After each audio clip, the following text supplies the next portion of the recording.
Muy buenas, soy José Luis Serrano y te doy la bienvenida al podcast de educación EduHacking. Un espacio en el que tendemos puentes entre teoría y práctica para acompañarte en la toma de decisiones sobre todo lo que rodea a la enseñanza y al aprendizaje.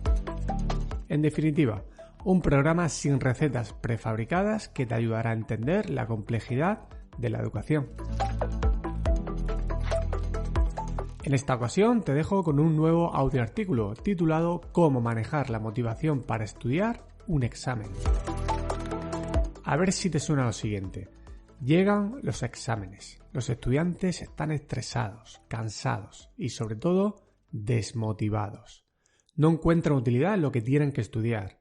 Muchos se esfuerzan con pobres resultados. No repetir una asignatura o curso se convierte en el principal aliciente para estudiar. Pasados unos días, no recuerdan casi nada de lo que supuestamente aprendieron. No sé a ti, pero a mí me resulta muy familiar. Yo era uno de esos estudiantes antes de llegar a la universidad. En este audioartículo me centro en el papel que tiene la motivación para estudiar. La motivación es un concepto del que se habla mucho, pero que no se suele aprovechar lo suficiente. En ocasiones confundimos la motivación con los gustos de los estudiantes, o aquello que provoca placeres hedónicos. Además, sobrevaloramos la fuerza de voluntad que tienen muchos estudiantes. Vivir del esfuerzo tiene un coste muy elevado y no nos engañemos, nuestro cerebro busca el éxito con el menor coste posible. No podemos continuamente ir en contra de este principio evolutivo que tantas adaptaciones nos ha permitido.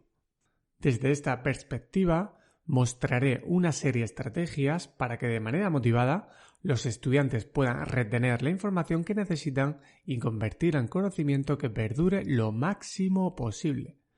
El objetivo es aprender más con el menor coste posible y con los resultados deseados, ya sea en un examen de secundaria, selectividad, en la universidad o en oposiciones. Seguro que encontrarás ideas que te ayudarán a ti o a tus estudiantes. Vamos a ver en primer lugar cómo manejar el proceso de motivación. Antes de pasar a las estrategias relacionadas con el estudio, te resumo qué es la motivación y su proceso. Sabemos que entender a nivel teórico un concepto mejora la adherencia de las propuestas prácticas. No podemos manejar la motivación si desconocemos cómo surge. Durante todo el episodio me centro en los exámenes, pero esto también es útil para seguir un programa de entrenamiento deportivo, un plan nutricional, etc. La motivación es un proceso psicológico básico que se ha visto influido por la filosofía, la fisiología y finalmente por la psicología. Su finalidad es explicar cómo y por qué se inicia y se mantiene una conducta. Se suele definir como un proceso adaptativo que activa, dirige y mantiene el comportamiento de una persona hacia un objetivo o meta. Requiere de energía, lo que vendría a ser el término activación, y también de objetivos que lograr, lo que vendría a ser la dirección. Existen varios modelos para explicar el proceso de motivación.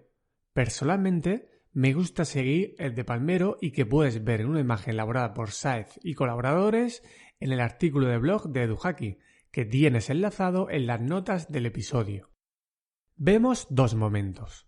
En el primero, se toman decisiones para elegir objetivos. En el segundo, se pone en marcha el proceso de evaluación o control de resultados, parciales y finales. Es un proceso influenciado por factores externos, pero que depende de la percepción de la persona. El ajuste entre el valor de los objetivos y la expectativa de éxito debe estar en perfecta armonía para que exista una motivación alta. Si una persona percibe baja autoeficacia o competencia ante un objetivo no fijado por ella misma, la probabilidad de que esté motivado es realmente baja. También vemos cómo la persona debe valorar su progreso para tomar decisiones y ajustar o recalibrar objetivos cuando sea necesario. Lecciones que podemos extraer de las bases del proceso motivacional. Fijar objetivos es esencial. Deben ser claros, realistas y medibles. Es muy importante desglosar una gran meta en varios objetivos parciales. En un maratón, por ejemplo, pensamos primero en pasar por el kilómetro 10, después Nos enfocamos en nuestra marca al paso de la media maratón, a continuación nos centramos en el muro y luego pensamos en los últimos kilómetros. Esto no quiere decir que sea la mejor manera de afrontar una maratón, pero es un ejemplo. Cuando vemos cerca la consecución de un objetivo, aumenta la motivación. Debemos analizar muy bien nuestras limitaciones y competencias. Esto nos ayudará a ajustar nuestros retos con nuestras habilidades. Es una de las bases del concepto de flow. Debemos manejarnos adecuadamente con la llamada dificultad deseable. Aunque los factores externos influyen mucho, el peso fuerte de la motivación depende de la percepción de la persona. No esperes a que nadie te motive, pero tampoco dejes que te desmotiven. Piensa en objetivos que den resultados. Si eres productivo y tienes éxito, estarás motivado. Lo que de verdad anima es ver cómo un esfuerzo provoca resultados. No busques o evalúes solo los resultados finales. Normalmente no dependen de uno mismo. Una de las claves para mantener la motivación es la valoración de los pasos que vamos dando y nuestro sentido de autoeficacia. Los objetivos son revisables. No es cuestión de cambiar la meta cuando las cosas no salen bien, pero es cierto que es necesaria cierta recalibración según los cambios contextuales o nuestras valoraciones parciales. La valoración del proceso debe tener impacto en las expectativas de éxito. Una vez que conocemos las claves del proceso motivacional, voy a mostrar las estrategias y hábitos que más ayudan a estar motivados mientras estudias para un examen. Parto de la idea de que estudiar es aprender, y aprender es retener información útil en nuestra memoria para convertirla en conocimiento.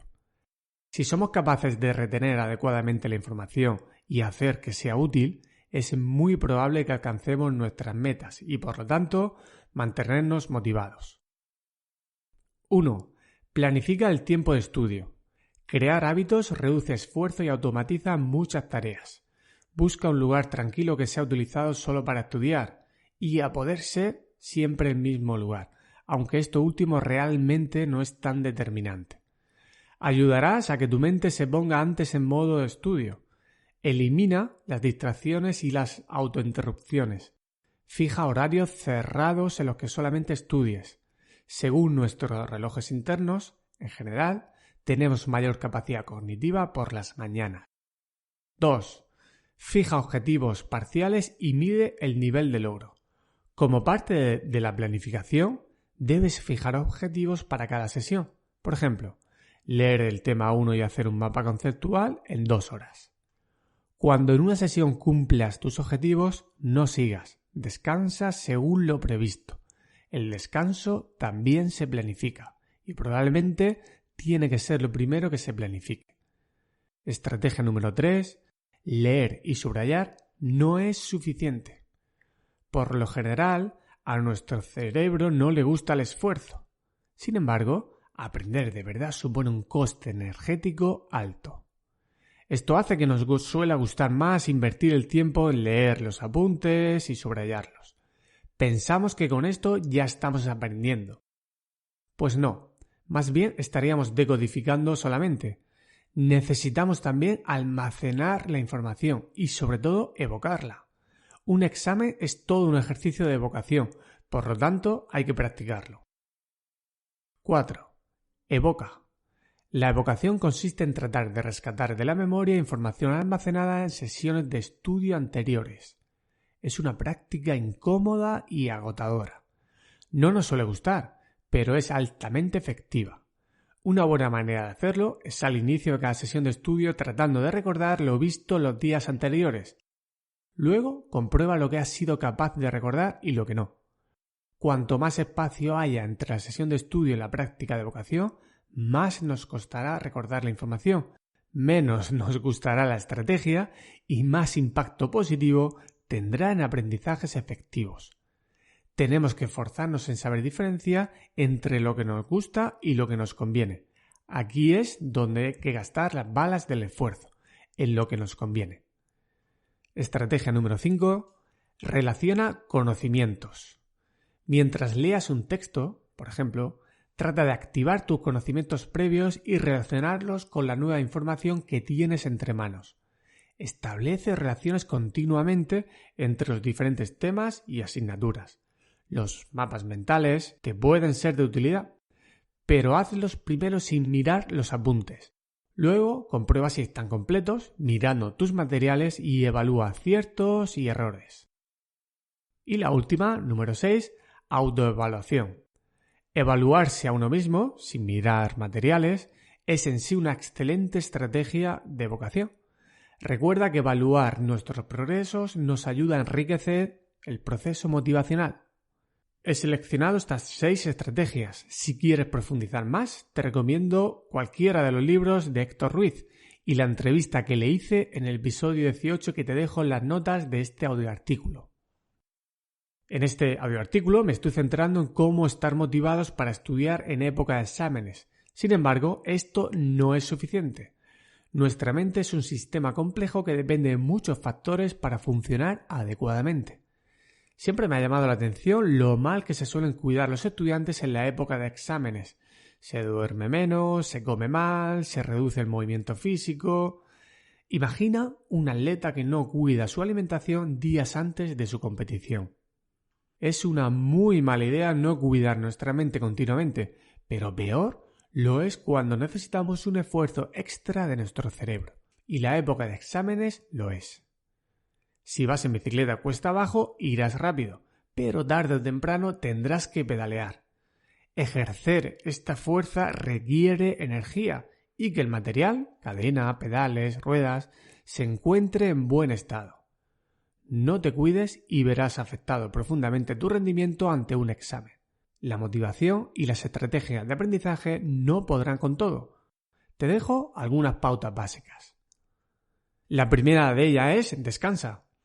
Duerme tus horas por las noches. Una siesta corta también es muy beneficiosa para consolidar aprendizaje y darnos un plus para la parte de la tarde.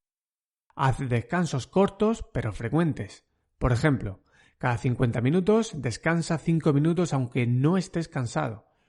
No estudies más de 4 o 5 horas al día. Si estudias más, es muy probable que no lo estés haciendo bien. La atención es limitada y es insostenible estar todo el día concentrado. No des lugar a fatigarte en exceso. Te costará más recuperarte. Movimiento y ejercicio. Además de tu rutina de entrenamiento, si es en naturaleza mejor, no dejes de moverte. Por ejemplo, cada 50 minutos date un ligero paseo al sol. La siguiente estrategia aleja distracciones. Tu atención es uno de los soldados más valiosos que tienes mientras estudias. No lo lleves al límite. En el audioartículo del episodio 15 del podcast de Eduhaki traté el coste de las interrupciones. Como puedes intuir, las redes sociales o el correo electrónico no serán de mucha utilidad en este periodo. Siguiente consejo, alimenta tu cerebro. En el libro Saludablemente de Marcos Vázquez podrás profundizar más sobre esta cuestión.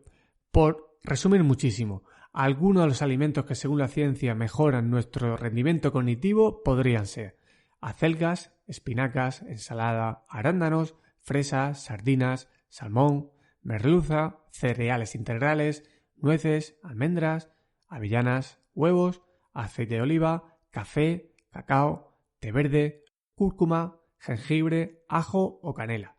Y por supuesto, y casi más importante, eliminar malos alimentos, los ultraprocesados, a veces funciona más que añadir cualquiera de la lista anterior. Advertencia. Comer arándanos o salmón no mejorará directamente el rendimiento en un examen. En época de exámenes, no experimentes con demasiadas nuevas cosas a la vez, sobre todo las que te puedan dar ganancias marginales a corto plazo. Sin embargo, es recomendable ir incorporando este tipo de hábitos saludables. Un 1% de mejora a la larga puede marcar muchas diferencias. En cualquier caso, la clave es pedalear, por muy buena que sea la bici y su estado sea óptimo. En resumen, la época de exámenes es el momento más adecuado para cuidar nuestra motivación y utilizar las estrategias de aprendizaje más efectivas que hemos visto y que nos van a permitir asimilar información útil de forma duradera. El objetivo es lograr mejores resultados con un esfuerzo bien invertido y sin que afecte negativamente a la salud. Aprender es una de las claves para una longevidad saludable. Resulta irónico que en la época de exámenes lo hayamos convertido en otra cosa bien distinta. Y hasta aquí el audioartículo de este episodio. Si te ha parecido interesante y crees que puede resultar de interés para otras personas, te agradezco que lo puedas compartir de la manera que consideres más apropiada.